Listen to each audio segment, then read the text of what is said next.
ధనమే కీడను కొనరా నిత్యము, ధనమే కీడను కొనరా నిత్యము, లేదు దాన సుఖ శీలము సత్యము. కొడుకుకైన భయపడురా ధనికుడు, కొడుకుకైన భయపడురా ధనికుడు, నడచేదిదే ఎల్లడల ఎల్లప్పుడు. భజ గోవిందం భజ గోవిందం, గోవిందం భజ మూఢమతే. భజ గోవిందం భజ గోవిందం, గోవిందం భజ మూఢమతే. సంప్రాప్తే సన్నిహితే కాలే, సంప్రాప్తే నహి నహి రక్షతి డుక్రుంకరణే, నహి నహి రక్షతి డుక్రుంకరణే. భజ గోవిందం భజ గోవిందం, గోవిందం భజ మూఢమతే. భజ గోవిందం భజ గోవిందం, గోవిందం భజ మూఢమతే. పవిత్రాత్మ స్వరూపులైన విద్యార్థులారా, మానవుని యొక్క స్థితిగతులు అన్నీ కూడాను ధన కనుక వస్తు వాహనాదులపైన ఆధారపడి ఉండటం లేదు. మానవుని యొక్క ఉత్తమ స్థితి పవిత్రమైన గుణములపైననే ఆధారపడి ఉంటున్నది. ఇట్టి సత్యమును పురస్కరించుకొనియే ధనము, ఫలము, ఈ వస్తువాహనాదుల యందు మానవత్వము ఏమాత్రము కూడాను దివ్యమైనటువంటి స్థితికి రానేరదనేటువంటి సత్యమును పురస్కరించుకునియే శంకర భగవత్పాదులైనటువంటి వారి శిష్యుల లోపల సుమతి అనేటువంటి కడపటి శిష్యుడు ఈ శ్లోకమును ఉచ్చరించాడు. Always you must be cautious about wealth. Wealth should be regarded as potentially harmful. Even if you do not have wealth, truth will give you happiness. A wealthy person sometimes gets afraid even of his own son. One must tread the path of truth. Pavitratma Swarupas, students, man's condition and status is not governed by his wealth or by his money or by his material possessions. This depends only on the qualities which man exhibits. Truth is the most important thing. Money and wealth do not matter at all. Man should take great care to follow the divine path. It is in this context that the last disciple of Sri Shankara, by name Sumati, gave this particular verse. మానవుని యొక్క జీవితము ఐహిక ఆముష్మికముల యొక్క మిశ్రమ స్వరూపము. Man's life is a mixture of what happens in this world and what happens in the other world. ఇట్టి ఐహిక ఆముష్మికములందు మానవుడు ఐహికమునే విశ్వసించి ఆముష్మికమును విస్మరించి తన జీవితమును ఏదో ఒక విధమైనటువంటి శాంతి మార్గములో గడుపుటకై ప్రయత్నం సలుపుతున్నాడు. Man pins his faith on what he sees in this world. He forgets that there is another spiritual aspect which he has to take care. He spends his life in this manner with a view to attain some final result. చాతుర్విధ పురుషార్థములైనటువంటి ధర్మ అర్థ కామ మోక్షముల యందు ధర్మమును మనం ప్రధానమైనటువంటి లక్ష్యములందు ఉంచుకొని మోక్షమనేటువంటిదే మన యొక్క గమ్యముగా విశ్వసించడం చేత అర్థ కామములు కూడాను సార్థకమవుతాయి. Only when we regard the four purusharthas, dharma, artha, kama and moksha, dharma as the primary basis, moksha as our final destination, then alone the others, artha and kama, will also attain the significance that is due to them. ఆధారమును ఆధేయమును విస్మరించి నేడు కేవలము మధ్యనందున్నటువంటి యొక్క అర్థ కామములకై మనము జీవితమును వ్యర్థము చేస్తున్నాం. we forget today the basis and the objective. And we are spending our life in simply thinking of what remains in the middle, namely artha and kama. కనుక ధర్మార్థ కామమోక్షములైనటువంటి యొక్క పురుషార్థములను మనము రెండు రూపములుగా మనం విభజించి దానిని ఆధారం చేసుకున్న మన జీవితము పవిత్రమవటమే కాక మన భారతదేశం యొక్క సంస్కృతిని కూడాను పునరుద్ధరించడానికి తగినటువంటి ప్రయత్నమునకును ఇది సులభ మార్గంగా మనకు కనిపిస్తుంది. If we can divide these four, dharma, artha, kama and moksha into two parts, and after dividing them into two parts, if we take the determination to lead our life in a sacred manner, it will then become possible for us to establish the sacred Indian culture. ఈనాడు ఈ ధర్మార్థ కామమోక్షములను మనం చక్కగా విచారణ చేయడానికి పూనుకున్నప్పుడు 4 పురుషార్థములు ధర్మ, అర్థ, కామ, మోక్ష. ధర్మము పాదము, మోక్షము శిరస్సు. పాదములను శిరస్సును తుంచివేయటం వల్ల మధ్య అర్థకామములతో మనం అల్లాడిపోతున్నాం. Today, if we wish to make a proper inquiry into these 4 purusharthas, we realize that dharma is the basis or the feet. Moksha is the destination, objective or the head. By neglecting the feet and the head and throwing them away, we are simply thinking only of artha and kama. ఈ 4గా మనం విభజించడం చేత కొంత తబ్బిబ్బు కావటానికి కొంత అవకాశం ఉంటుంటుంది. ఇట్టి 4ను మనం 2గా మనం మరల్చినామంటే తప్పక మనకు అట్టి తబ్బిబ్బులకు ఎట్టి అవకాశం కూడా ఉండదనే ఊహించవచ్చు.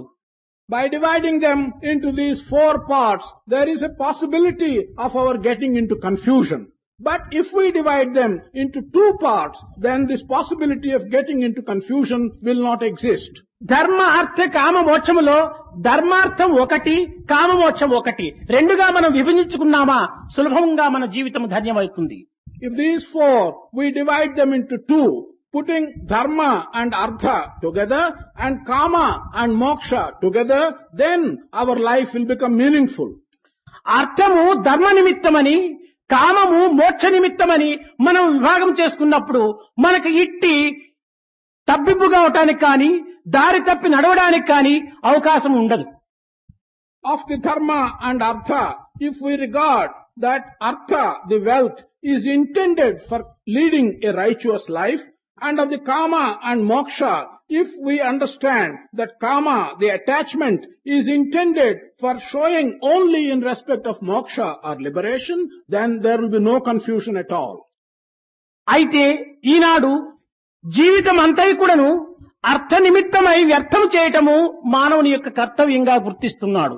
కాదు సార్థకమయ్యేటువంటి నిమిత్తమై ధర్మ మార్గమునందు అర్థమును వినియోగపరిచి మన యొక్క జన్మాంతరముల యొక్క పుణ్యమును కూడాను కొంతవరకును అభివృద్ధి పరుచుకొని పాపమును మనము సంహరించుకొని దివ్యత్వమైనటువంటి యొక్క ఆత్మానుగ్రహములకు పాత్రలు కావటానికి ఒక అవకాశం కూడాను ఏర్పడుతుంటాది.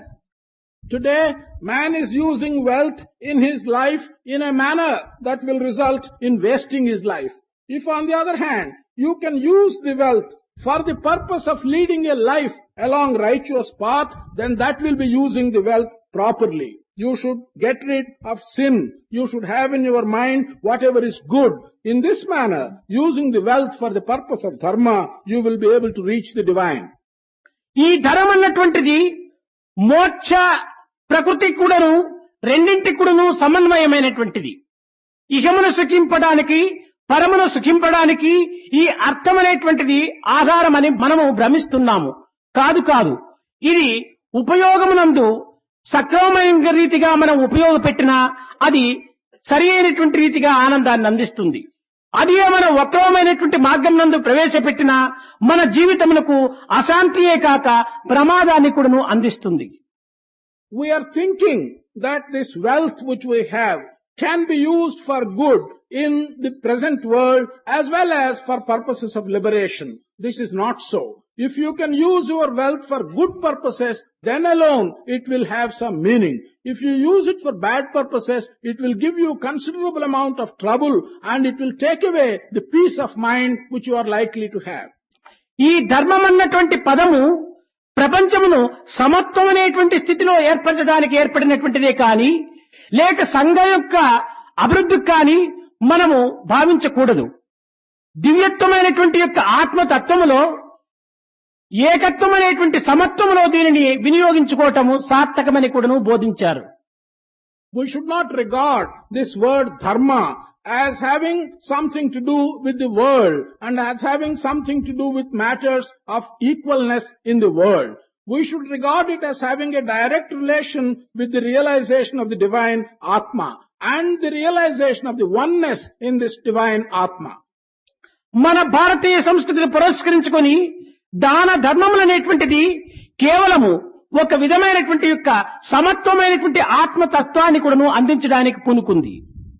According to our Indian culture, these qualities, namely giving charity and leading a righteous life, these things have a direct relation with the oneness of the Atma. దీనికి ఒక చిన్న ఉదాహరణము. A small example for this. ఒక ప్రదేశంలో లోతైనటువంటి గుంతను మనం చూస్తుంటాము. దానికి ప్రక్క లోపలనే ఒక మట్టి గుట్టను కూడా మనం చూస్తుంటాము. In one place, sometimes we see a deep pit. And in the neighborhood of that deep pit, we also see a big mound of mud. కానీ అక్కడ గుంతకు ఇక్కడ గుట్టకు ఎంతో వ్యత్యాసం మనకు కనిపిస్తుంది. కానీ ఆ గుట్ట మట్టిని గుంతలో నూకినప్పుడు ఆ గుంత కూడాను సమానత్వం అనేటువంటి ఒక స్థితిలో ఏర్పడుతుంది. We apparently see a very big difference between this deep pit and the mound of mud. But when we look into it carefully and see that this mound of mud can fill that deep pit, then both of them look alike. అదే విధంగానే ధనవంతుడు ఎత్తైన గుట్ట వలె ఉంటుంటాడు, దరిద్రుడు తగ్గైనటువంటి గుంత వలె ఉంటుంటాడు. కానీ ఆ గుట్టను ఈ గుంత లోపలికి సరిగా మార్చినామంటే సమత్వం అనేటువంటి యొక్క మానవత్వము అభివృద్ధి కావటానికి అవకాశం కూడా ఉంటుంటాదనే ఉద్దేశంతో దానము ధర్మము అనేటువంటి పవిత్రమైనటువంటి మార్గమునందు మన భారతీయులు ప్రవేశపెట్టారు. In the same manner, when you look at a rich man or a wealthy man, he will be comparable to a big mound of mud. When you look at another poor man, he will be comparable to a deep pit.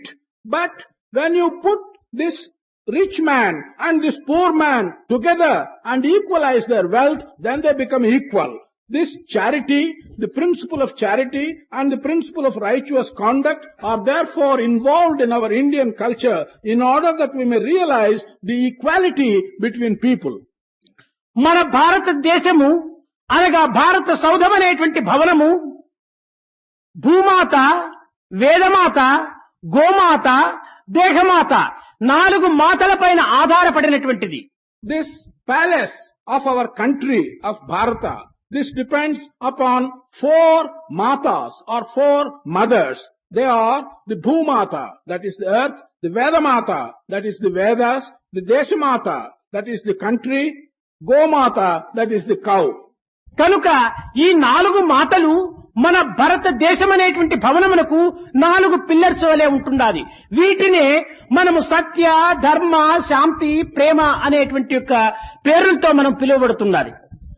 These 4 matas are like pillars for the palace of our country. These 4 can also be referred to as the 4 Satya, Dharma, Shanti and Prema. సత్యముతో మన జగత్తును కాపాడుకోవాలి, ధర్మముతో మన యొక్క వేదమును పునరుద్ధరింపచేయాలి, మన శాంతముతో మన యొక్క గోమాతను మనము కాపాడుకోవాలి, ఇంకా ప్రేమతో మన యొక్క దేహమాతను మనము ప్రేమించాలి. ఈ 4 యందు మన యొక్క దివ్యత్వమైనటువంటి మానవత్వాన్ని సార్థకంగా గావించుకోవాలి. These 4 cardinal principles are such that with Satya, truth, we have to safeguard the world. With Dharma, we have to safeguard Veda. With Shanti or peace, we have to look after the Gomata or the cow. With Prema or love, we have to look after other fellow human beings. సత్యం నాస్తి పరో ధర్మః. మన భారతదేశములకు సత్యం అనేటువంటిది, ధర్మం అనేటువంటిది ప్రధానమైనటువంటి నేత్రములుగా పెట్టుకొని భారత పుత్రులంతా కూడా కాపాడుతూ వస్తుంటుండాలి. For our country, for Bharat, we should regard these 2 things, Satya, truth, Dharma, righteous conduct, as the 2 eyes for the country. ఇట్టి నేత్రములు ఉండినప్పుడే తమ పుత్రులైనటువంటి భారతీయులను మాతృదేవి కాపాడటానికి అవకాశం ఉంటుంది. కానీ మాతృదేవి యొక్క నేత్రములను మనం ఏదో ఒక విధంగా పొడిచివేయటానికి పూనుకున్నప్పుడు మన యొక్క క్షేమం కూడాను అవస్థల పాలైపోతుంటాది. It is only when our motherland, the great mother, has these two eyes, Satya and Dharma, she can look at her children, the people of the country, and care for her. If, however, by our behavior we make her blind and somehow remove these two eyes for our mother, how can she look after the children? ఈ మానవ ధర్మం అనేటువంటి యొక్క స్వరూపాన్ని మనము కొంత ప్రయత్నపూర్వకంగా ప్రచార ప్రబోధనలు సలపటమే కాకుండా ఆచరణ రూపమైనటువంటి రీతి కింద కూడాను మనము భారతదేశంలో అభివృద్ధి చెందించాలి. This, what is being referred to as man's righteous conduct, Manava Dharma, we should make an attempt, go out all the way and promote it in our country. Not only promote it, we should help people to put it into practice. లోకమునందు దీనులను చూచి, లేక దుఃఖితులను చూచి, అసహాయులను చూచి, ఇంకా అవస్థల పాలైనటువంటి వారిని చూచి మన శక్తి కొలది వారిని తగినటువంటి యొక్క తృప్తిగాను, ఆనందముగాను, అనుకూలమునకు తగినటువంటి యొక్క సహాయమును కూడాను మనం చేయటానికి సంసిద్ధమై ఉంటుండాలి. In the world, when we look at poor people, when we look at helpless people, or when we look at weak people, with all our strength and with all our effort, we should be prepared to give them as much help as we possibly can. ఎందుకనగా అందరూ మానవ సోదరులే కనుక, ఒక్క తల్లి బిడ్డలైనటువంటి వారు కనుక, మాతృదేవి అయినటువంటి జగన్మాత ఒక్కటే కనుక, ఇట్టి పవిత్రమైనటువంటి భ్రాతృత్వం మాత్రం అభివృద్ధి పరచుకోవటానికి మనం సంసిద్ధులై ఉంటుండాలి. The reason for the necessity of adopting such an attitude is that all human beings are brothers. All human beings are children of one mother, the mother of this country, of this world. Therefore, we must be able to develop this brotherhood and help all human beings. కానీ ఈనాడు దానికి విరుద్ధమైనటువంటి మార్గమును ప్రవేశించి ధనం వల్ల మానవుడు కేవలము దానవుడిగా మారడానికి కూడా పూనుకుంటున్నాడు. However, today we are accepting paths which are contrary to this dictum, and as a result of wealth, man is changing himself into a demon. ధనమున గర్వరేక విదితంబుగా నేర్పడు, ధర్మబోధలను వినుటకు బుద్ధి పుట్టదు, వివేకమడంగి కదు దూరమేగు. As a result of money, one becomes very proud. When one has wealth, he is not inclined to follow the righteous path. And he will also lose, as a result of wealth, his capacity to distinguish the right from the wrong. దీనినే వేమన కూడాను ధనమెచ్చిన మదమెచ్చును, మదమెచ్చిన దుర్గుణంబు మానక హెచ్చును, మదముడిగిన ధనముడుగును, ధనముడిగిన మదముడుగును, ధనముడిగిన దుర్గుణంబు మానునువేమా అన్నాడు. This has been described by the poet Vemana by saying, if your wealth, if your money increases, then you will become very arrogant. And if your arrogance increases, your bad qualities will come up and they will increase. And then he goes on further to say, if your wealth diminishes, then your arrogance will also diminish. If your arrogance diminishes, then your bad qualities will also disappear. This is the sequence described by Vemana, the poet. అయితే ఇది అందరికీ అన్వయించదు, ఏ కొంతమందికి మాత్రమో అన్వయిస్తుంది. ధనమున్నటువంటి మహాపుణ్యాత్ములు ఎన్ని ధర్మకార్యములో చేయటం కూడా మన భారతదేశంలో కద్దు. However, this does not apply to all people. We know, as a matter of common knowledge in our country, that there are many good people who are wealthy and who with their wealth do many good things. మన భారతదేశంలో అనేక రకములైనటువంటి పుణ్యక్షేత్రములు, సరోవరములు, పవిత్రమైనటువంటి యొక్క మంటపములు, దేవాలయములు, ఇంకా కొన్ని రకములైనటువంటి యొక్క బీద సాధలకు అన్నఛత్రములు, ఇలాంటి పవిత్రమైనటువంటివి ధనవంతుల మూలంగానే జరిగినటువంటివి. In our country, in India, there are many sacred places of pilgrimage. There are many places where people go and have a holy bath. There are places where there are temples. There are places where poor people are fed permanently. These kind of things have been established only by rich people in our country. అట్టి సార్థక నామమును అందుకున్నటువంటి మన భారతదేశమునందు ఈనాడు ధనమును సద్వినియోగపరుచుకునే నిమిత్తమై ప్రతి ఒక్క వ్యక్తి కూడాను కంకణం కట్టుకోవాలని కూడాను ఈ శంకరుల యొక్క శిష్యుడు ఝుంకారం ఊదినాడు. in this country which has acquired such sacred reputation, this disciple of Sankara exclaimed with the top of his voice that everyone in this country should make good use of his wealth. సమత్వమును గుర్తించడానికి పూర్వము రామకృష్ణ పరమహంస కొంత ధనమని ఇంకా వేరు మట్టి అని కొన్ని భేదములకు స్థానమునిచ్చాడు. Before realizing the need for equal-mindedness, at one time Ramakrishna Paramahamsa gave some importance to things like wealth or to things like position. ఒకానొక దినము తమ ప్రధాన శిష్యుడైనటువంటి నరేంద్రుడు అనగా వివేకానంద రామకృష్ణ పరమహంసను కొంత పరీక్షించగోరి అతని యొక్క బెడ్ కింద కొన్ని కాసులను పెట్టాడు. One day, the principal disciple of Ramakrishna Paramahamsa, that was Narendra, also known as Vivekananda, one day he wanted to test Ramakrishna Paramahamsa, and so he took some coins, gold coins, and put them under the bed of Ramakrishna Paramahamsa. తక్షణమే రామకృష్ణ పరమహంస లేచి తన ఒళ్ళంతా మండినట్టుగా కూడాను తాను అవస్థ ప్రకటించాడు. Immediately, Ramakrishna Paramahamsa got up and he felt as if his whole body was burning. దీని యొక్క అంతరార్థం ఏమనగా ఇది కేవలం బంగారని, ఇది కేవలం ఏదో ఒక లోహమని, ఇది ప్రత్యేకించినటువంటి మట్టి అని మూడు భావములు ఉన్నంత వరకే ఇట్టి భ్రాంతి కలుగుతూ ఉంటాది. ఇది ఇట్టి భ్రాంతి సమయమునందు ఇంకా ఏకత్వమును తాను పూర్తి అనుభవించలేదనే అర్థం. The inner meaning of this story is that he is still having a feeling that it is gold or that it is some special type of metal or there is some special type of mud with differing values. So long as he has that feeling, it means he has not realized equality or he has not got over these differences. ఇట్టి భేదమును గుర్తించినటువంటి రామకృష్ణ పరమహంస తిరిగి కొంతకాలము మట్టిని ఒక లోహమును ఒక చేతి యందు పెట్టుకొని ఇది బంగారు, ఇది మట్టి, బంగారు మట్టి, బంగారు మట్టి, బంగారు మట్టిని రెండింటిని కూడా మిక్స్ చేసినప్పుడు అతనికి ఏకత్వం అనేటువంటిది కూడా ప్రాప్తించింది. అప్పుడు తనకు ఒక విధమైనటువంటి యొక్క పవిత్రమైనటువంటి ఆత్మ దర్శనము కూడాను అతనికి లభించింది. At that moment, he was still distinguishing between gold, between alloy and between mud. But later on, when Ramakrishna could hold mud in one hand and gold in another hand and keep on exchanging them, saying this is mud, this is gold, this is mud, this is gold, at that time he got over the feeling of having difference between these two and he realized equality or oneness of these things. అయితే అట్టి ప్రపంచములకు అతీతమైనటువంటి వ్యక్తులకు, పరమహంసలకు ఈ రెండింటి యొక్క తత్వము ఏకత్వం అనేటువంటి అర్థాన్ని వారు అనుభవించవచ్చును.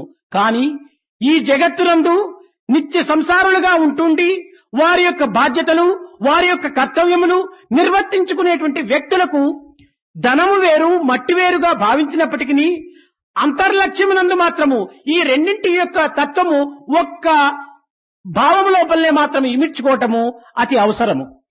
While it is quite possible for such realized people to know the oneness of these things in their behavior or in their aspects, but for others, for common people who have to carry on their daily lives and who have responsibilities for their family, for them there is a distinction between money and mud.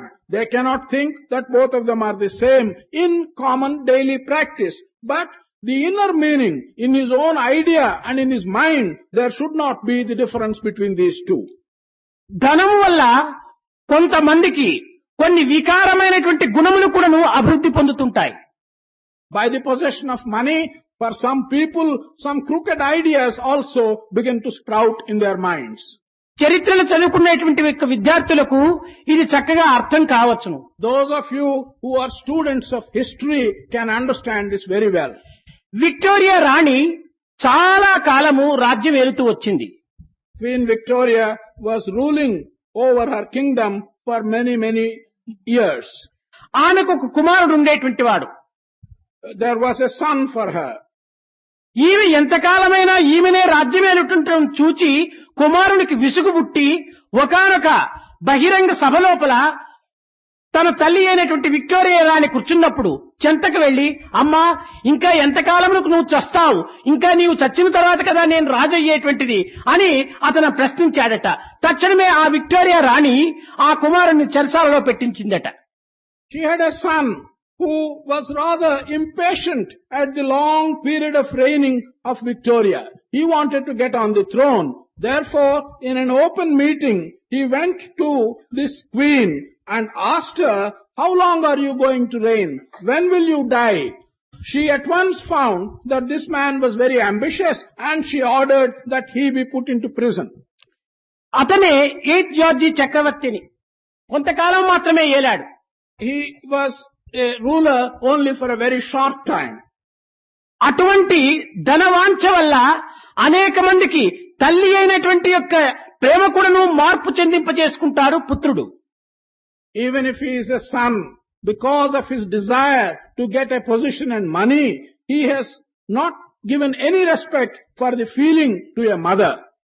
ఒక ఉపనిషత్తులో ఒక ఈ ధనవంతులకు కలిగేటువంటి యొక్క గుణమార్పులను కూడా గుర్తించుకొని ఒక చిన్న కథను కూడా ఉదాహరించారు.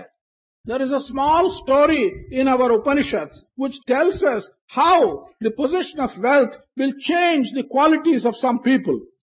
ఒక తల్లికి ఏకైక పుత్రుడు ఉంటుంటాడు. A mother, కానీ ఆ తల్లి చెంత చాలా ధనం ఉంటున్నది. తండ్రి బాల్యమునందే కోల్పోయినాడు. one mother had the only son. The father died when he was very young. The mother had a considerable amount of wealth. కానీ ఈ ధనం ఉండటం చేత ఈ కుమారుడు పెరుగుతూ పెరుగుతూ పెరుగుతూ దురభ్యాసములకు దుస్సంగములకు గురి అయి కడబడికి తానొక వెర్రివాని వలె చేయరాని చేష్టల లోపల కూడా దిగజారిపోయి తన యొక్క జీవితమే ఒక విధమైనటువంటి యొక్క అపవిత్రమైనటువంటి జీవితంగా తీర్చిదిద్దుకుంటూ వచ్చాడు. Because of this wealth, this son, as he grew older and older, he developed bad habits. He got into bad company. He started doing things which one should not do. In fact, he looked like a mad fellow and he was wasting his life. లోకము కూడాను అట్టి స్థితిలోనే ఉంటుండది ఈనాడు. తెప్పలుగా చెరువు నిండిన కప్పలు 10,000 చేరు. చెరువులో నీరు వచ్చి చేరినా ఈ ఫ్రాగ్స్ అంతా ఎన్నో వచ్చి చేరిపోతుంటాయి. ఆ నీరు లేకపోయినా ఈ ఫ్రాగ్స్ ఎక్కడ పోతుంటాయో ఎవరికి చెప్పి వెళ్ళవు. The world is also like this today. If you have a large quantity of water in a tank, many frogs will come into that tank. But once the tank begins to dry up, then all the frogs will disappear. They won't even tell you when they will go and where they will go. They will all disappear. అదే విధముగానే ధనము ఉన్నంత వరకు కూడాను friends చాలా మంది చేరుతుంటారు. అది ఏమైనా తరిగిపోయినా ఫ్రెండ్స్ చెప్పకనే ఎవరి పాటికి వారు వీడిపోతుంటారు. In the same manner, as long as there is wealth with you, so many friends will come to you. But the moment the wealth disappears, these friends, without even telling you when and where they go, they all disappear. ఆ విధముగానే ఈ ధనవంతుని కుమారులకు చాలా మంది దుస్సంగము చేరిపోయారు. In the same manner, the son of the wealthy mother accumulated a very large number of bad friends. ఇది క్రమక్రమేణా మితిమీరిపోయింది. This has crossed all acceptable limits. చాలా మంది ఈ విధమైనటువంటి రీతి కిందనే ఈనాడు భారతదేశమునందు తన యొక్క జీవితాన్ని అర్థం చేసుకోలేనటువంటి గతిలో వ్యర్థమైపోతున్నారు. Today, many people in our country are spending their life in this manner and wasting it without understanding the purpose of life. సరే, నిత్యము తల్లి దగ్గరికి వచ్చి తనకి ఇంత ధనం కావాలి అంత ధనం కావాలని పీడిస్తూ వచ్చాడు. క్రమక్రమేణా కుమారుడు తల్లిని ఈ రీతిగా పీడించడం చేత తల్లికి కుమారుని పైన ఉన్నటువంటి ప్రేమ కూడాను క్రమక్రమేణా తరుగుతూ ద్వేషం అధికమైపుతూ పెరుగుతూ పోయింది. The son used to come day after day to the mother and would ask her that he wanted so much money, he wants some more money. And as a result of this, because every day he is demanding money, mother's affection towards that son also started diminishing day after day. Not only that, she has developed some kind of positive hatred to the son. తల్లి లోపల చింతించుకుంటూ ఒక విధమైనటువంటి మితిమీరినటువంటి ద్వేష పోయేటప్పటికి పుత్ర భావము కూడాను తల్లిలో నశించింది. తల్లి భావం కూడాను కుమారుడిలో నశించింది. The mother was feeling very sorry in herself, but as days went on, the feeling of her being a mother to that boy had completely disappeared. In the boy, the feeling that he was the son for that woman had also completely disappeared. ఈ విధమైనటువంటి కుమారుడు తల్లిదండ్రుల పేరును చెడిపేటువంటి కుమారుడు ఉండటం కంటే పోవటం మంచిదని ఒకనాడు తాను ఒక ప్లాన్ వేసుకుంది. She thought that it is much better that such a son who brings down the reputation and honor of his parents, it's better that he dies rather than stays. Therefore, she had a plan one day. అయితే అదే plan సమయం లోపలనే కుమారుడు కూడాను మరొక plan వేసుకున్నాడు. నాకు ఆనందమునకు నా స్వేచ్ఛకు అడ్డు వచ్చేటువంటి ధనము ఉండటం కంటే ఈ తల్లి పోవటం మంచిదని వాడు కూడాను ప్లాన్ వేసుకున్నాడు. At the same time, this son had his own plan. The son thought that the mother was coming in the way of his enjoying pleasures and using the wealth. So, it's much better that such a mother disappears rather than stays as an obstacle for his pleasure. ఒకనాడు అన్నము వడ్డించడానికి వచ్చే సమయం లోపల చక్కని ఒక ఇనుప తుంటకర్ర దగ్గర పెట్టుకున్నాడు. తల్లి అన్నం వడ్డించడానికి వంగినప్పుడు బాగా తలపైన కొట్టి ఆమెను చంపుదామని ఒక ప్లాన్ వేసుకున్నాడు. అదే దినమే తల్లికి కూడాను ఈ కుమారునికి అన్నం లోపల విషం కలిపి పెడదాము అని ఒక భావం వచ్చింది. ఆమె విషము కలుపుకొని తెచ్చింది. వీడు కర్రను పెట్టుకుని దగ్గర కూర్చున్నాడు. ఆమె వంగేటప్పటికి వీడు కర్రతో కొట్టి ఆమెను చంపాడు. కొట్టిన కొన్ని నిమిషాలకే విష అన్నం తినేసేసి వీడు కూడాను మరణించాడు. కట్టగడపటికి ఈ ధనం ఏం చేసింది? విషముతో కుమారుడు, ఏటుతో తల్లి ప్రాణములు వదలింది. ధనము చేయవలసినటువంటి పని ఇదియా? కాదు కాదు. కనుకనే ధనము ఇలాంటి దుర్బుద్ధులను కూడాను అభివృద్ధి పరిచి కొంత మాతృభావమును పుత్ర వాత్సల్యమును కూడాను దూరము చేసేటువంటి పరిస్థితికి కూడాను పూనుకుంటుంటాది. One day, the son had a plan. The plan was to have a very strong iron rod in his hand. And he wanted to kill the mother as the mother came and served him his food.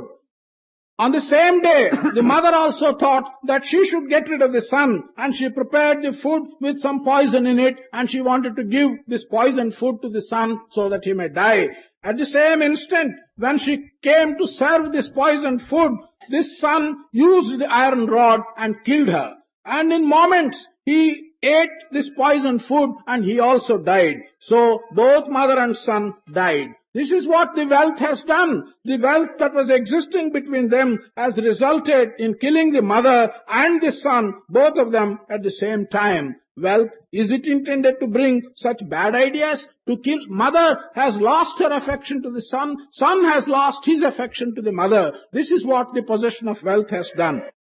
కనుక మనము ధనమును ప్రధానంగా మనం ఆశించక ధర్మం అనేటువంటి దానిని లక్ష్యంలో ఉంచుకొని దైవానుగ్రహమునకు పాత్రులు కావటానికి యువకులైనటువంటి మీరు ప్రయత్నం చెయ్యాలి. ధనము అవసరమే, కానీ మన నిత్య జీవితమునకు ఎంతనో అంత మాత్రమే పెట్టుకొని మిగిలినటువంటివి పవిత్రమైనటువంటి దాన ధర్మాదులకు మనం వినియోగించుకోవటం చాలా అవసరం. We should not regard wealth as the most important thing in our life. We should regard dharma or the righteous conduct as the most important thing in our life, thereby earn the grace of God. Not that you should not have money. You should have money, but only what is needed as an essential amount. Anything more than that, you should use for good purposes like giving charity and like helping poor people. ఈనాడు విద్యార్థులు ఎందుకును ఇట్టి ధనం అధికం కావటం వల్ల చెడిపోయేటువంటి యొక్క దృష్టాంతరములు అనేకంగా కూడాను కనిపిస్తుంటున్నాయి. Today, amongst the students, we do see many opportunities and many situations by which they get spoiled on account of excessive possession of money. అది ప్రప్రథమలో వారికి చాలా కష్టముగాను చాలా హింసగా ఉండినప్పటికీ ఈ యొక్క ధనమును అరికట్టుకోవటం చేత భవిష్యత్తులో వారు చాలా గుణవంతులుగా కూడాను రూపొందుతారు.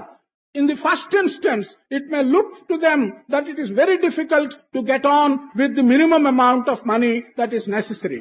But if they can control their desire for having more and more money, then as their life progresses in future, they will be able to do very well.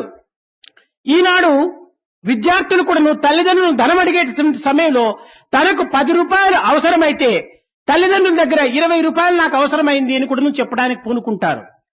Today, when students want to go and ask money from their parents, if they really need 10 rupees, then they prepare themselves to ask for 20 rupees. కానీ దానిని పురస్కరించుకొని తల్లిదండ్రులు కూడాను 20 rupees పిల్లలు అడిగినప్పుడు 10 రూపీసే తండ్రులు ఇవ్వటం చాలా అవసరం. In that context, it is very necessary that the parents, when they are asked to give 20 rupees by their children, they should give only 10 rupees.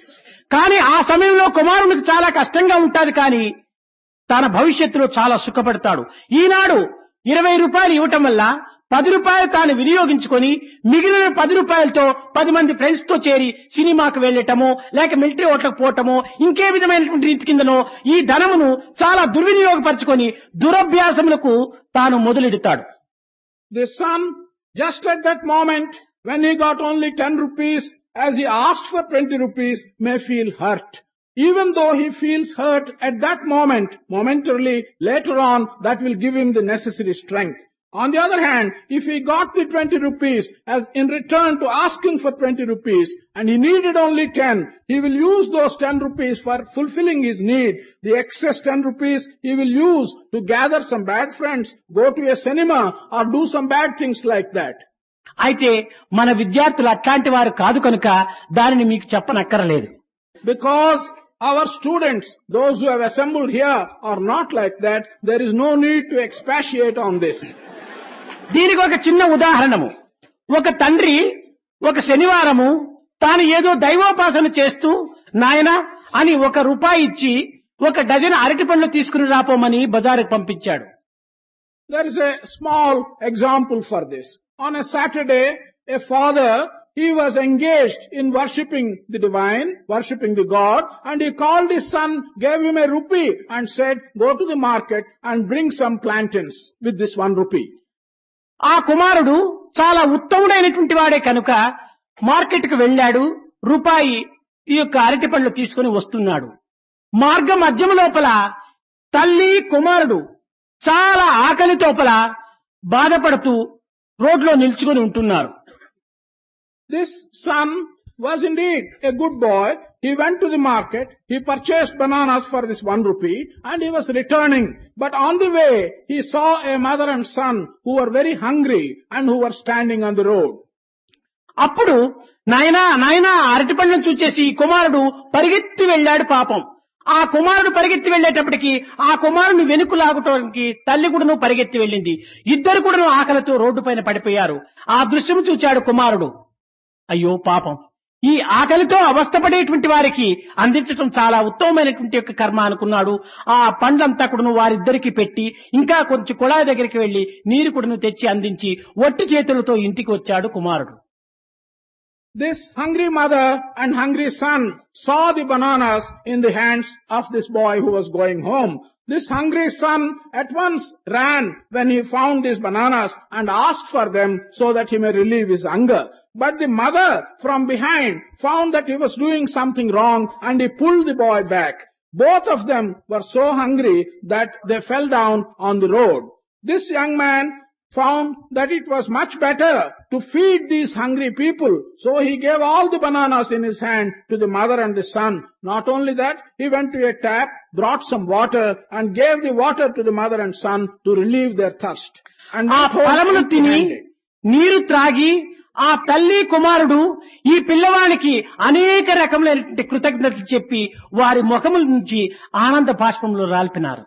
The mother and son, after eating and after drinking water, were so grateful to this boy that they told him so many good things and they were so happy that tears of happiness flowed from their eyes.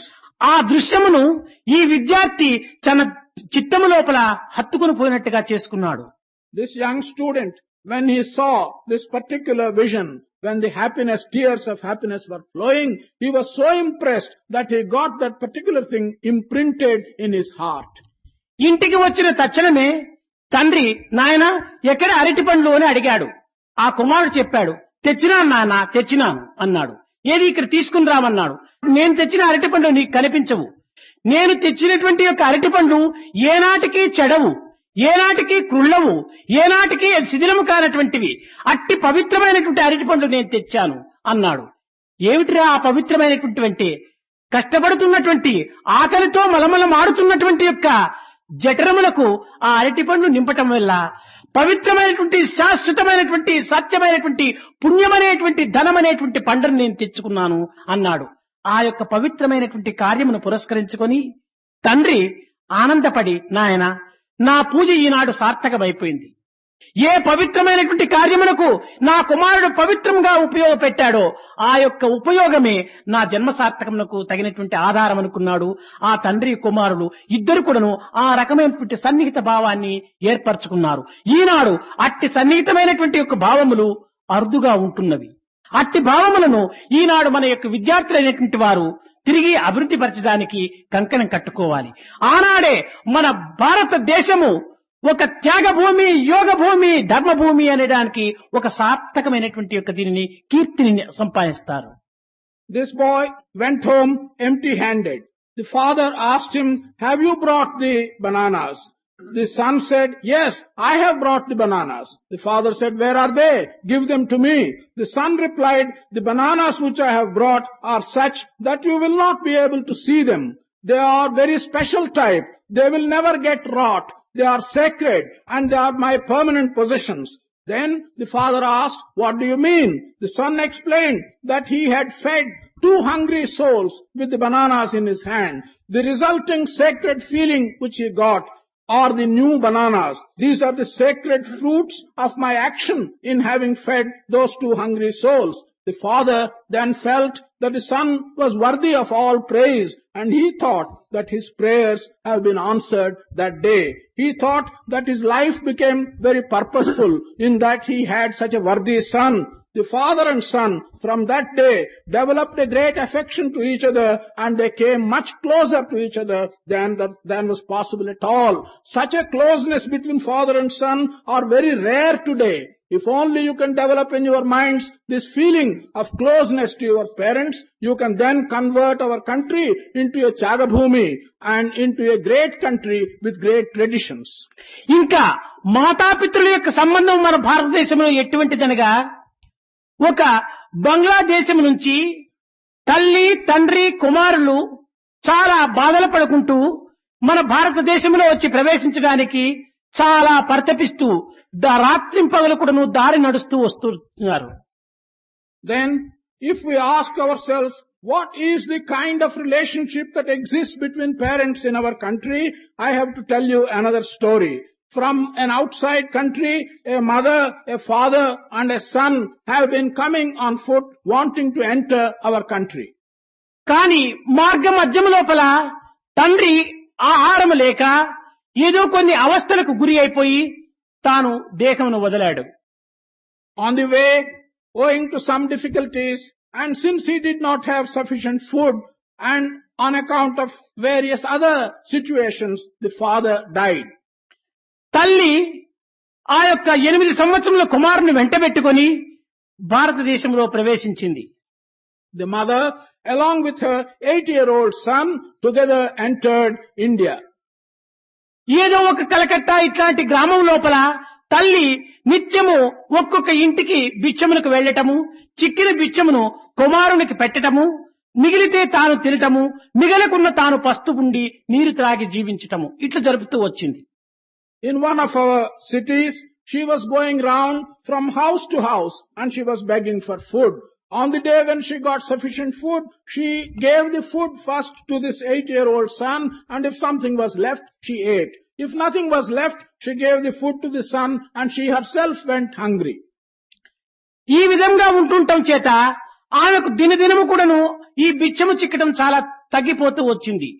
ఈ కుమారునికి మాత్రమే పెట్టి తల్లి పస్తుండటం చేత తల్లికి ఒక తీరని వ్యాధి ప్రాప్తించింది. In this manner, as she was getting on in her life, she was not getting sufficient food. Day after day, she was getting less and less food. And the food which she got, she was giving only to this son. She was herself starving. On account of starvation, she developed a bad disease. అప్పుడు తల్లి లేచి నడచడానికి కూడాను చేతకానటువంటి బలహీనతలు ఏర్పడింది. Mother became so weak that she could not even get up and walk. అప్పుడు ఈ 8 సంవత్సరాల పిల్లవాడు తల్లి దగ్గరికి పోయాడు, కాళ్ళు పట్టుకున్నాడు. అమ్మా, నీవు బిచ్చానికి వెళ్ళనక్కర్లేదు, నేను బిచ్చం వెళ్లి తెచ్చి నీకు పెడతానని నాకు అనుగ్రహిమ్మని ప్రార్థించాడు. This 8-year-old son went to the mother, touched her feet and said, "Please, you do not have to go and beg. I shall now go hereafter and beg and bring food." భారతదేశమునందు ఎట్టి తల్లి అయినా కూడాను కుమారుణ్ణి భిక్షమునకు పంపటము మనసొప్పదు. అదే మాతృదేవి యొక్క హృదయము. తన కుమారుడు భిక్షమెత్తుతుంటే మాతృదేవి చూడలేదు. కానీ ఇంక విధి లేనటువంటి అవస్థ యందు అలాంటి మాతృదేవులు భిక్షమునకు అంపవక తప్పదు. In our country, no mother will bear to see her son go and beg. And when this boy went and asked for permission to go and beg, it was an inescapable situation. The mother could do nothing. So she had to agree very reluctantly for the boy to go and beg for food. ఈ రకమైనటువంటి యొక్క ప్రయత్నంలో తన యొక్క నిత్య జీవితం గడుపుతూ వచ్చాడు. This boy went from house to house for some days. He begged for food, brought some food, and first fed the mother, and if something was left, he used to eat. Not only that, on the days when nothing was left, when the mother questioned him, he used to tell a lie and say that something was left and that he did take some food. In this manner, he was spending days. ఈ విధంగా జరుపుతూ రావటం చేత కుమారుని యొక్క ఆరోగ్యం కూడాను దినదినానికి క్షీణిస్తూ వచ్చింది. As things went on in this manner, the health of this son started deteriorating. కానీ ఒకనాడు ఒక పెద్ద ఆఫీసర్ ఇంటికి భిక్షమునకు వెళ్ళాడు. ఆ ఆఫీసు తన వరండా లోపల ఈస్ట్ చైర్ పైన ఒక పేపర్ చదువుకుంటున్నాడు. One day, he went for begging food to the house of one prominent officer. That officer was sitting on an easy chair in his veranda and reading a newspaper. భవతి భిక్షాం దేహి అన్నాడు. తన స్వరము కూడాను అంత గట్టిగా రావటం లేదు. చాలా బలహీనమైనటువంటి శబ్దంతో భిక్షమును అడిగాడు. On one day, his voice was so feeble, with a very feeble voice, he asked, Bhavati Bhikshandehi, I have come here to beg for food. సరే, అతను చెప్పాడు, నాయనా నీవేదో బలహీనంగా ఉన్నట్టుగా ఉంటున్నావు. ఇదిగో ఆకులో తెచ్చి వడ్డిస్తాను, నీవు ఇక్కడే కూర్చొని భోంచేసేయమని చెప్పని రమ్మని చెప్పి తన లోపల పోయి ఆకులో అన్నం పెట్టుకుని వచ్చే లోపలనే ఈ పిల్లవాడు పడ్డాడు. The house owner looked at him and said, you seem to be very weak. I will go inside and serve some food in a leaf and bring it here so that you may eat.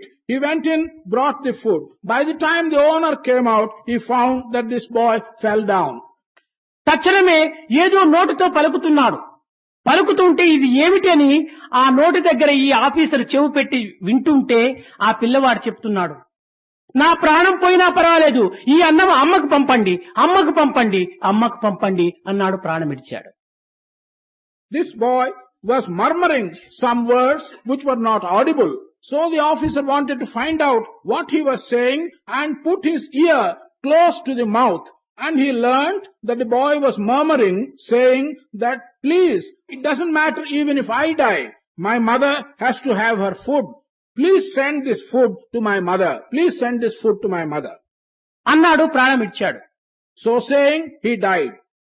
చూడండి, మన మాతృద్వయం అయినటువంటి భారత భూమి యందు ఈ మాతృ ప్రేమ అనేటువంటిది భారతీయుల రక్తమునందు చేరటం చేత ఆ మాతృ యొక్క భక్తిని ప్రతి ఒక్క వ్యక్తి కూడాను ఆ రకంగా అనుభవిస్తూ వచ్చినటువంటి ఈనాటి భారతదేశం నందు ఈనాడు తల్లి బిడ్డలంటే కూడాను ఎట్టి ప్రేమనో చెప్పడానికి కూడాను వీలు కానటువంటి పరిస్థితిగా వికార మార్గం పట్టింది. Our motherland, our country, which had experienced such affection between mother and son, and the affection running through our blood, in such a country, every individual had experienced this affection. But today, alas, the relationship between mother and son has become so bad that one dare not say what its situation is. దివ్యాత్మ స్వరూపులారా, మాతృదేవో భవ, పితృదేవో భవ అన్నటువంటి యొక్క సార్థకమైనటువంటి యొక్క పదములను మనము పవిత్రమైన మార్గంలో ప్రవేశింపచేసి మన ఆచరణ రూపమైనటువంటి రీతి కింద మన భారతదేశం యొక్క సంస్కృతిని పునరుద్ధరించడానికి కంకణం కట్టుకోండి. మొట్టమొదటి తల్లిదండ్రులను మీరు సంతృప్తి పరచండి. ఆ తల్లిదండ్రులు రక్తమునే కాక మనకు అవసరమైనటువంటి యొక్క సమయమునందు కూడాను వారు పస్తుండి వారి అప్పులో సప్పులో ఏ విధమైనటువంటి యొక్క కన్న కష్టములకు కూడాను గురి అయిపోయి మనకు తగినటువంటి సుఖాన్ని అందించడానికి పూనుకుంటున్నారు. అట్టి తల్లిదండ్రుల యొక్క మనసును మనం నొప్పించితిమా మన భవిష్యత్తు సుఖశాంతులతో ఏమాత్రం కూడాను జీవించదు. కనుక ఈనాడు నీవు తల్లిదండ్రులను సంతోషపెడితే రేపటి దినము నీ పుత్రులు నిన్ను సంతోషపెట్టడానికి పూనుకుంటారు. కనుకనే యద్భావం తద్భవతి అని భారతీయుని యందు మనము చేసినటువంటిదే మనకు ముందు ఫలిస్తుంది అని కూడాను దీని యొక్క అర్థము. Divyatma Swarupas, we have these sayings, Matrudevo Bhava, Pitrudevo Bhava. You must remember that the mother and father are equal to the divine, are like gods. You must put these sacred ideas into practice, not only understand their meaning, but into daily practice. In India, the first thing to be respected is mother and father. Mother and father have not only given their blood to us in giving birth to us, but sometimes, many times, they even starve, they borrow or they beg, they somehow or other get you what you need. Therefore, in your minds, you must develop for the future respect for your mother and father. This tells you that if today you respect your father and mother, tomorrow when you become parents, your children will respect you. Yad bhavam tad bhavati. The ideas that you have in your mind will be the ideas that will come back to you as fruit. మనం భవిష్యత్తులో సుఖ సంతోష ఆనందములతో మనము సత్కీర్తిని ఆర్జించాలని అనుకున్నప్పుడు ఈ వయసు నుంచే నీవు మంచి కార్యములు చేయటానికి పూనుకో. Be good, do good and see good. This is the way to God. If in future you want to enjoy happiness and pleasure and bliss, then even now in this young age you must be good, you must do good, you must see good. This is the way to God. పెద్దలను గౌరవించి, తల్లిదండ్రులను ప్రేమించి, దేశభక్తిని అభివృద్ధిపరచుకొని మన యొక్క దైవమును చేరేటువంటి యొక్క లక్ష్యం లోపల మన జీవితాన్ని ప్రవేశపెట్టాలి. You must respect the elders. You must show great affection and attachment to your mother and father. This is the way which you will have to follow if you want to reach God. దేవుని మరవవద్దు, మరణమునకు భయపడవద్దు. ఈ రెండింటి యందు కూడా నీవు ధీరుడై, మహావీరుడై, నీవు భరతమాత పుత్రుడనేటువంటి సార్థక నామాన్ని అందుకోవటానికి సంసిద్ధుడుగా. Do not forget God. Do not fear death. With these two ideas in your mind, you should become a hero. You should get the standing that you are a heroic son of this country. అట్టి ధర్మ ధనమే మన యొక్క జ్ఞానధనము. దీనిని పురస్కరించుకునే అర్జునునకు ధనంజయ అన్నారు. అనగా ధనమును ప్రోగు చేసటమే కాదు, జ్ఞానధనమే యొక్క అర్జును యొక్క ధనము. అందువలననే అర్జునునికి అర్జున పాల్గొన పర్తివ కిరీటి చేతివాహ భీవిశ్చర్య జయకృష్ణ సవిశాచి ధనంజయ ఇట్టి సార్థకమైనటువంటి బిరుదులు తాను అందుకున్నాడు. Padmashri Padma Vibhushan అందుకోలేదు. Our wealth is the wealth of righteousness. Our wealth is the wealth of knowledge and wisdom. That is the reason why Arjuna was called Dhananjaya. Dhananjaya does not mean that he has got so much wealth. It simply means that he has got the wealth of proper conduct, of good conduct. And that is the reason why Arjuna had several titles, Arjuna, Parthiva and so on. అందువలననే మనము work, worship and wisdom ఈ మూడింటి యందు 3 డబ్ల్యూలు ఉన్నాయి. ప్రథమ అక్షరము work, W ప్రథమాక్షరము. Worship, W ప్రథమాక్షరము. Wisdom, W ప్రథమాక్షరము. వర్క్ అనగా ఎట్టి పవిత్రమైనటువంటి యొక్క జగత్ సేవ నిమిత్తమై పవిత్రమైనటువంటి క్షేత్రములకు తగినటువంటి యొక్క సాధన మనం సల్పాలి. మన భారతదేశమునందు ఈ కర్మాచరణ ప్రధానమైనటువంటి రీతిగా కంకణం ధరించాలి. అందుకోసమని సత్కర్మలు ఆచరించు, సద్భావంతో చింతించు, సచ్చింతన లోపల జ్ఞానాభివృద్ధిని పొందుకో. ఇవే వర్క్, వర్షిప్ అండ్ విజ్డమ్. ఇవి మానవుని ఉత్తమ స్థితికి కొనిపోనటువంటివి. ఇంకా 3 డబ్ల్యూలు మరి వేరే ప్రత్యేకంగా ఉంటున్నాయి. అవి మాధవుని అధమ స్థితికి తీసుకొని పోతుంటాయి. 3 డబ్ల్యూలు ఏమిటి? వెల్త్, ఉమెన్ అండ్ వైన్ అని. ఈ 3 అతపతనము. వర్క్, వర్షిప్ అండ్ విజ్డమ్ ఉత్తమ స్థితి. కనుక ఈ 3 డబ్ల్యూలు ఇట్లెక్కుతాయి, ఈ 3 డబ్ల్యూలు ఇట్లా దిగుతాయి.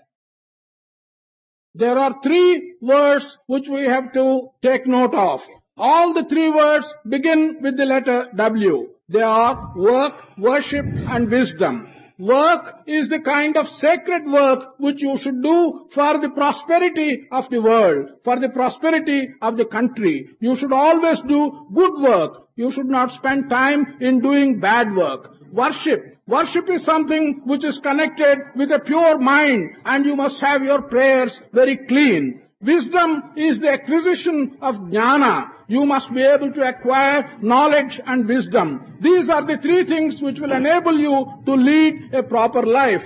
On the other hand, there are also three words which all begin with W, which you have to avoid. They are wealth, woman, and wine. They also begin with W. They will, if adopted, take you to the barbarous depths and will make you fall down. You should avoid these three. విద్యార్థులారా, ఇట్టి పవిత్రమైనటువంటి యొక్క మార్గమును మీరు ప్రవేశించి ఏ ఆదిశంకరుల యొక్క శిష్యులు ఏ మార్గమునందు లోకమునకు సత్య ప్రచారములు సలిపిరో ఆ విధంగా కూడాను మీరు కూడాను ఏ కొంతమంది అయినా కూడాను ఇందులో తయారైపోయి మన భారతీయ సంస్కృతిని తిరిగి మీరు అభివృద్ధి పరచడానికి ఆచరణ రూపమైనటువంటి యొక్క దీనిలో ఆనందాన్ని అనుభవించడానికి అందించడానికి మీరు సంసిద్ధులవుతారని కూడాను నేను ఆశిస్తూ ఆశీర్వదిస్తూ నా ప్రసంగాన్ని విరమిస్తున్నాను. Students, some of you at least, if not all, some must take this sacred path, like the disciples of Sankara who have proclaimed the importance of Satya. Those of you who can take such path will follow and will resuscitate Indian culture. You must put these things into good practice and have bliss and happiness. I hope and I bless you that you will be able to do this. Madhava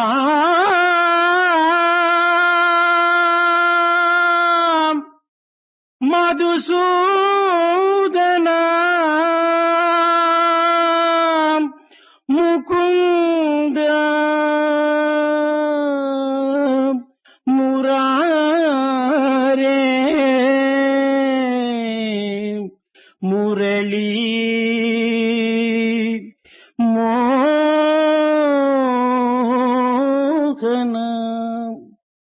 భవ భయహరణ వందిత చరణ భవ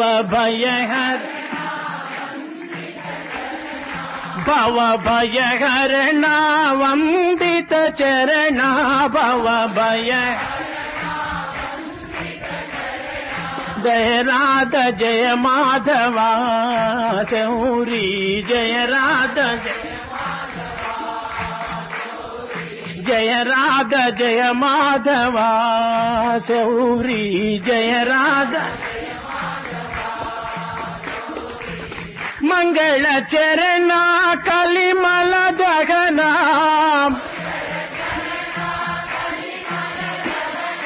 మంగళ చరణ కలిమల దగన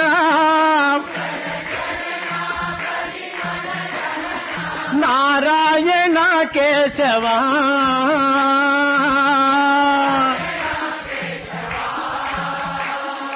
జయ రాధ జయ మాధవ శౌరీ జయ రాధ జయ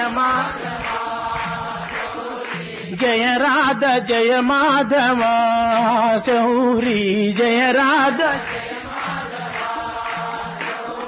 భవ భయహరణ వందిత చరణ భవ భయహరణ భవ భయహరణ వందిత చరణ భవ భయహరణ జయ రాధ జయ మాధవ శౌరీ జయ రాధ జయ మాధవ జయ రాధ జయ మాధవ శౌరీ జయ రాధ జయ మంగళ చరణ కలిమల దగన మంగళ చరణ కలిమల దగన నారాయణ కేశవ జయ రాధ జయ మాధవ శౌరీ జయ రాధ జయ మాధవ జయ రాధ జయ మాధవ శౌరీ జయ రాధ భవ భయహరణ వందిత చరణ జయ రాధ జయ మాధవ శౌరీ జయ రాధ జయ మాధవ